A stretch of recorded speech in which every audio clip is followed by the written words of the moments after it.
निम्नलिखित में से कौन मोहम्मद गोरी का गुलाम था और वह अपने मालिक की मृत्यु के बाद शासक बना और गुलाम वंश की स्थापना करी? ऐबक, अभी मैंने बताया, दिल्ली में।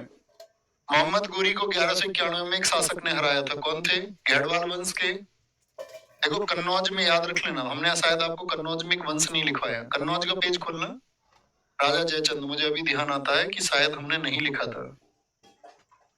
हाँ, राजा जयचंद, याद रख लेना, ये गहाड़वाल वंश थे, घेड़वाल वंश से, ठीक है, घेड़वाल वंश से थे, ठीक है भाई साहब, घेड़वाल वंश, लिख लेना इस बात को।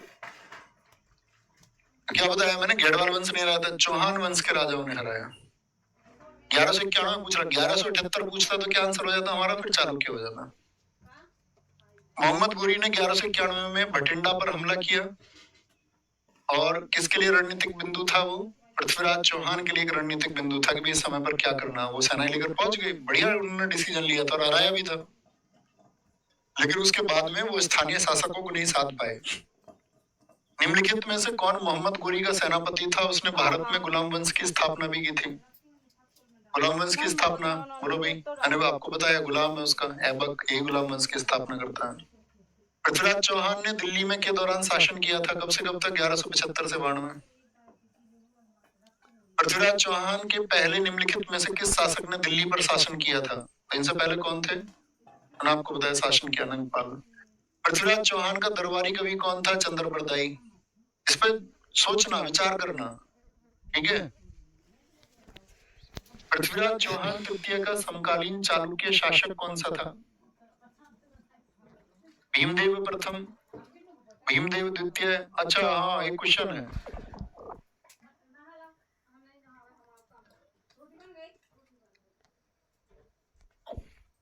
बोलो जी, पृथ्वीराज चौहान तृतीय के समकालीन चालुक्य शासक कौन था? 1175 से ये थे, तो 1178 में भीमदेव द्वितीय। मैंने बताया कि भीम नाम किनका था? मूलराज द्वितीय भी बोल सकते हैं आप इनको, मूलराज द्वितीय इन्हीं का नाम है। एक जब मैं क्वेश्चन सेलेक्ट कर रहा था, आपके लिए रिसर्च कर रहा था, कि स्टेटमेंट आया था, वो मैंने आपको बताया नहीं, उसको लिखो आप अपनी कॉपी पे। जा दिन जन्म भयो, ये किसके लिए कहा गया? अभी आएगा, शायद क्वेश्चन में डाला है मैंने, अभी बोल के बताएंगे। चंदावर के युद्ध में राजा जयचंद मोहम्मद गोरी से पराजित हुआ और चंदावर की वर्तमान में भौगोलिक स्थिति क्या है? उत्तर प्रदेश के इटावा जनपद के यमुना नदी के तट पर। हाँ जी, यमुना नदी के तट पर है। ख्वाजा मोइनुद्दीन चिश्ती किसके शिष्य थे? हारूनी, इनके गुरु थे हारूनी। शेख मोइनुद्दीन सिज्जी या मोइनुद्दीन चिश्ती की दरगाह किस शहर में है? अजमेर में है, अजमेर में। जादिन जयम भयो, ये आपके लिए क्वेश्चन रहेगा, ये हमने आपको बताया भी नहीं और मैंने जिक्र किया आपका चंदेल शासकों से, इतना हिंट दूंगा, ठीक है। जादिन जन्म भयो आल्हा का, धरती धसी अढ़ाई हाथ, मतलब बोलते इतना ताकतवर, बच्चे में वजन था ये आपके लिए होमवर्क है और रिसर्च का विषय भी है। आला और उदल के बारे में आपको जानना है, थोड़ी सी रिसर्च करनी है, जब आपके पास समय बचे तो थोड़ा शोध करा करिए, ठीक है। बाकी आगे बढ़ते रहिए। मंडे टू फ्राइडे ही आपकी क्लास होती है, हमेशा 2 दिन होंगे आपके पास में, क्योंकि 2 दिन तो चाहिए बीच में गैप, क्योंकि ऐसा नहीं है कि हम मस्ती कर रहे हो, थोड़ा थोड़ा पढ़ रहे हो, अच्छा सा मतलब बल्क में पढ़ रहे हैं, वजन है उस पढ़ाई में, अगर महसूस करोगे तो। बाकी आपकी क्लासेस कैसी चल रही हैं, इसी फॉर्मेट में हम चलते रहेंगे और सोमवार को मिलेंगे दोस्त, और यही उम्मीद के साथ में मिलूंगा कि आप हमेशा चीजों को पढ़ते रहेंगे और आगे बढ़ते रहेंगे, अपना ख्याल रखते रहेंगे और एक स्वाभिमानी व्यक्ति की तरह अपने आदर्शों को हमेशा बढ़ाना। मैं ये कहता हूँ, आपको दुनिया को सिद्ध करके नहीं दिखाना है, आपको स्वयं को सिद्ध करके दिखाना है कि आप कितने बेहतर हैं।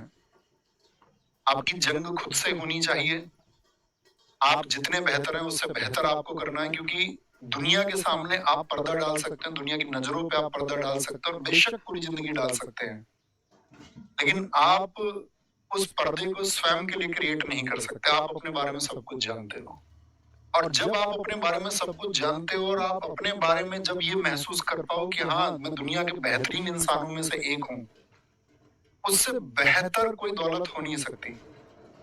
बाकी सारी चीजें इस देश में, मैंने आपसे कहा है, पहले सफल उद्योगपतियों ने आत्महत्याएं की हैं, सेलिब्रिटीज ने आत्महत्याएं की हैं, ठीक है। इस देश में बहुत सारे आईएएस देने वाले बहुत सारे मोटिवेशनल स्पीकर्स, शंकर अकेडमी के बारे में रिसर्च करना उनके मालिक थे। ऐसी स्थिति आ गई और देश को कई आईएएस दिए उन्होंने। तो मैं कह रहा हूँ दुनिया में कोई और चीज आपको सेटिस्फाई कर ही नहीं सकती। सेटिस्फेक्शन की सिर्फ एक बिंदु है कि आप स्वयं की नजरों में बेहतर बने, आपके एक्ट वो होने चाहिए, तो आपको आपके अपनी खुद की नजरों में ना गिराएं। बाकी दुनिया का कॉन्सेप्ट तो बाद में है, पहले आपको खुद की नजरों का। ओके, ख्याल रखिए, मेहनत करिए, आगे बढ़िए। थैंक यू, टेक केयर, नमस्ते।